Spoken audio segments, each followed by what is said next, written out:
রব্বি শরহ লি সাদরি ওয়া ইয়াসসির লি আমরি ওয়াহলুল উকদাতাম মিন লিসানি ইয়াফকাহু কওলি ওয়াজআল লি ওয়াজিরাম মিন আহলি হারুন আখি।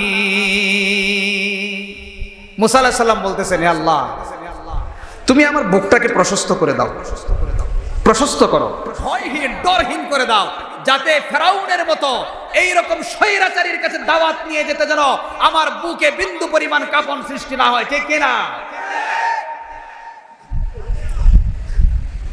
আল্লাহ রাব্বুল আলামিনের কাছে দোয়া করলেন যে আমার বুকটা প্রশস্ত করো, আমার কথাটা, জিহ্বাটা, তিনি একটু জড়তা ছিল, এটা আরেক ঘটনা, তার জিহ্বায় জড়তা ছিল, এই জড়তাটা যেন আমি যেন কথাটা ক্লিয়ার করে বলতে পারি, জড়তা যেন না থাকে, আমার কথাটা যেন সহজেই সে বুঝতে পারে, এই সিস্টেমটা করে দাও।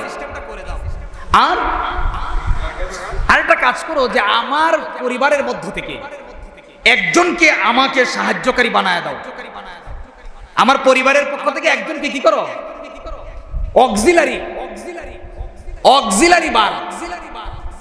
বানিয়ে দাও, আমার কোমরটা যাতে মজবুত হয়। এরপরে তিনি আর গোপন রাখলেন না, একেবারে পরিবারের কথা বলে আগে পরে একেবারে নির্দিষ্ট করেই বললেন, হারুন আখি, আল্লাহ তুমি হারুন রেই দাও, আমার ভাই। আচ্ছা, ভাই থাকলে শক্তি আছে না নাই? ভাই যদি থাকে সাথে শক্তি আছে না নাই? ভাই বিরাট শক্তি। প্রমাণ কি? একটু আরেক অন্যদিকে যাওয়া লাগে। কিয়ামতের ময়দানে যখন মানুষ বিপদে পড়বে তখন সর্বপ্রথম তার ভাইকে স্মরণ করবে। বিপদে পড়লে আগে বাবাকে স্মরণ করবে না, মাকে না। নেকির জন্য দৌড়াবে, এই ওয়াজ আমরা জানি, এই যে আমাকে একটা নেকি দাও, আমাকে একটা নেকি দাও, আব্বা দাও, আম্মা দাও, কিন্তু যাবে প্রথম ভাইয়ের কাছে। বানিয়ে বলছি না, কোরআন বলছে, ইয়াউমা ইয়াফিরুল মারউ মিন আখিহি ওয়া উম্মিহি ওয়া আবিহি ওয়া সাহিবাতিহি ওয়া বানিহি। ইয়াউমা ইয়াফিরুল মারউ মিন আখি, সেদিন ভয়াবহতার দিনে সর্বপ্রথম সে তার ভাইয়ের দিকে যাবে, সে তার ভাইকে ডাকবে। কেন? এর একটা মিসাল হলো দুনিয়াতে যদি কোনো মানুষ বিপদে পড়ে আর ভাই থাকে, মনে করেন আপনি মজ্জেল বন্ধ অ্যাটাক হয়েছেন, ডাকাত কর্তৃ, আপনার ভাই 2-3 জন আছে, সর্বপ্রথম আপনি কারে ফোন দিবেন? ভাই মারিয়াছে, তাড়াতাড়ি আই, সর্বনাশ হয়ে গেছে। অথবা আপনাকে আটকায় রাখছে, বিকাশে টাকা পাঠানো লাগে, এখন আপনি কারে ফোন দিবেন? ভাইকে। এজন্য কিয়ামতের দিনেও সে সবার আগে কি করবে?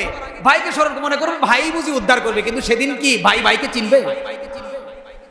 পিতা পুত্রকে চিনবে না, সেদিন আর চিনবে। মোহতারাম হাজির, হযরত মুসা আলাইহিস সালাম তিনি তার ভাইকে চেয়ে নিলেন, হারুন আলাইহিস সালাম। এখন দুইজনে মিলে ফেরাউনের কাছে গেছেন দাওয়াত নিয়ে। কিসের দাওয়াত? কিসের দাওয়াত? ইলাহিন গায়রি, কোন ইলাহ নাই আল্লাহ ছাড়া, এই দাওয়াত নিয়ে গেছেন। দাওয়াত যখন দিছেন যে লা ইলাহা ইল্লাল্লাহ, কোন ইলাহ নাই, কে ছাড়া, দাওয়াত যখন ফেরাউনের সামনে পেশ করছে, ফেরাউন যে কথাটা বলছে কোরআনে কারীম আল্লাহ রাব্বুল আলামিন সেটা কোট করে রেখেছেন।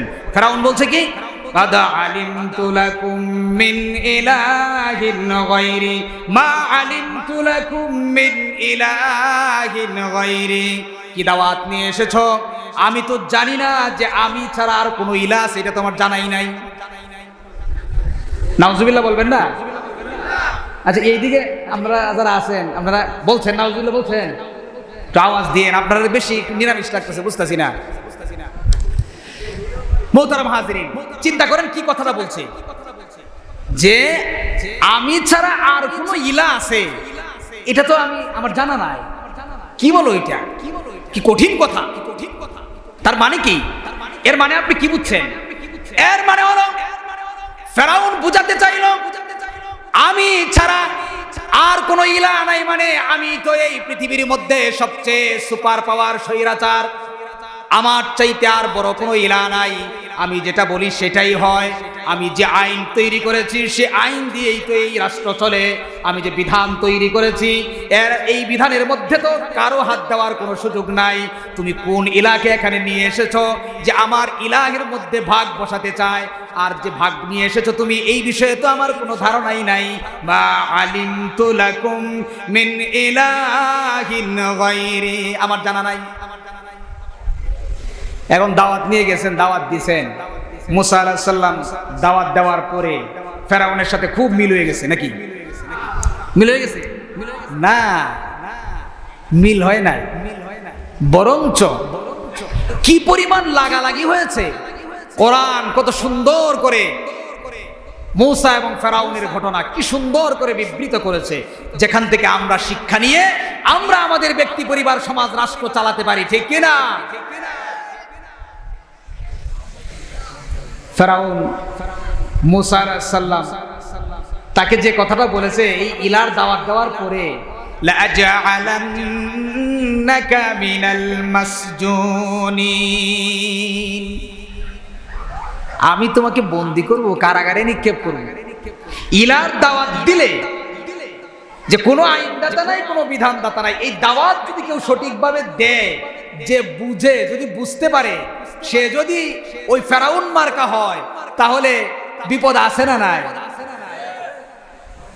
এজন্য আমরা বুঝি না যে আমরা কি দাওয়াত দিতেছি, যিনি গ্রহণ করেন তিনিও বুঝেন না কি দাওয়াত দিতেছি। আমরা লা ইলাহা ইল্লাল্লাহ এটাকে বানিয়েছি ভিক্ষার একটা কালিমা।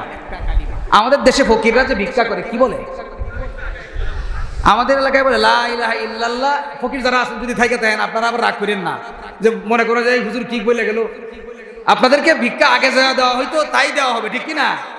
এটা কিন্তু ওয়াজের জন্য বলতেছি। কি বলা হয়? লা ইলাহা ইল্লাল্লাহ, রহমত করবেন আল্লাহ, বলে কি বলে না? কি অবস্থা, কই কালেমা কোন জায়গায় নিয়ে সেটিং হয়ে গেছে গা।